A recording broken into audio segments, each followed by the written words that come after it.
Oui, c'est surtout le symbole de la difficulté d'Emmanuel Macron à émettre des sanctions vis-à-vis de son gouvernement. On l'a vu à plusieurs reprises sur un certain nombre d'erreurs politiques qui ont été commises. Et là, c'est là encore une difficulté qu'il trouve avec un certain nombre de ses proches, que ce soit Éric Dupond-Moretti, que ce soit Collère également aujourd'hui.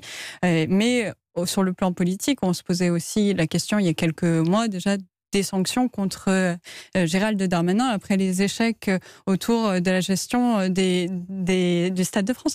C'est là la difficulté pour lui, c'est au-delà de la question juridique pure, comment réagir face à des erreurs qui sont parfois des erreurs politiques. Marion Parizet. La difficulté de cette rentrée, elle est double. D'abord, c'est cette rentrée où il est obligé de réussir parce que il a été réélu et s'il se loupe maintenant, ça va être son échec. Emmanuel Macron, il a vraiment une forte pression à ce niveau-là. Et en plus de ça, il a promis de faire de la concertation, il a promis des compromis. Elisabeth Borne l'a annoncé dans son discours au Parlement. Ils en avaient fait leur ligne. Et il sait très bien que ça va être difficile de tenir cette promesse. Et là, il ouvre le flanc aussi à beaucoup de critiques qui sont quand même globalement justifiées. C'est cette difficulté à annoncer de la concertation à tous les niveaux, avec le bas, à tout, vraiment, même avec les citoyens, avec le Parlement.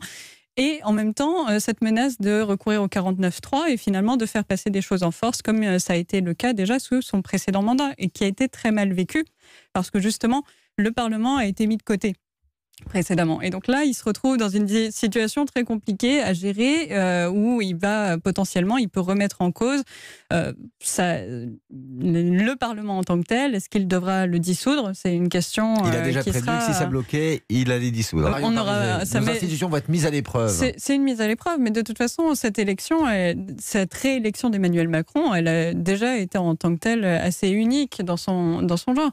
Et notamment parce qu'on voit un président élu par défaut plus que par conviction. Et ça se reflète bien dans l'évolution du Parlement, dans les relations.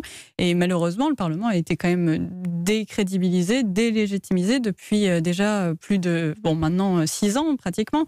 Et c'est bien ça qui fragilise aussi et qui met Macron dans l'embarras. C'est qu'il est aujourd'hui, il est seul à décider et le Parlement, il doit faire avec alors qu'il avait construit un système où il est extrêmement centralisé.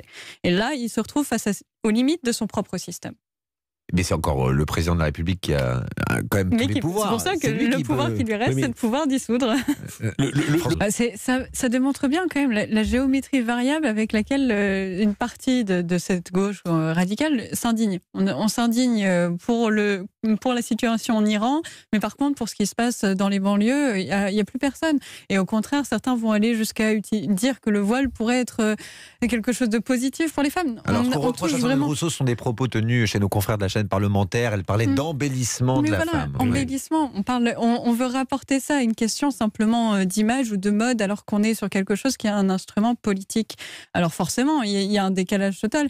Et pour des gens qui sont engagés, qui voient leur pays aussi vraiment se déchirer, et des personnes qui se battent quotidiennement pour la liberté, être tuées pour certaines, être menacées et devoir fuir, de ne pas pouvoir vivre tranquillement, c'est inacceptable d'avoir des personnes comme ça qui veulent essayer de faire de la récupération politique en se plaçant à leur côté pour être du bon côté de l'indignation quand ça les arrange. Il faut arrêter de ramener le débat simplement femmes-hommes. Mais bien sûr, non, mais c'est ce qu'elle cherche à faire, à essayer de ramener. Déjà, le processus rhétorique est quand même assez fantastique, de prendre simplement un élément de ce qui s'est passé et d'aller en tirer une conclusion qui omet totalement ses positionnements politiques, les positionnements que défendent les personnes qui sont en face d'elle.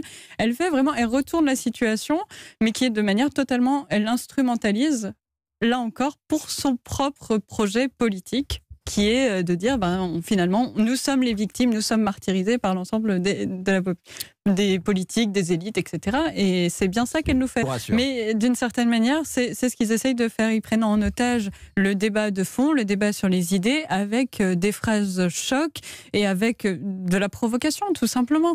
Ce qui est, je pense, inacceptable et qui va au contraire au détriment du processus démocratique et de la confiance qu'on peut avoir dans nos institutions.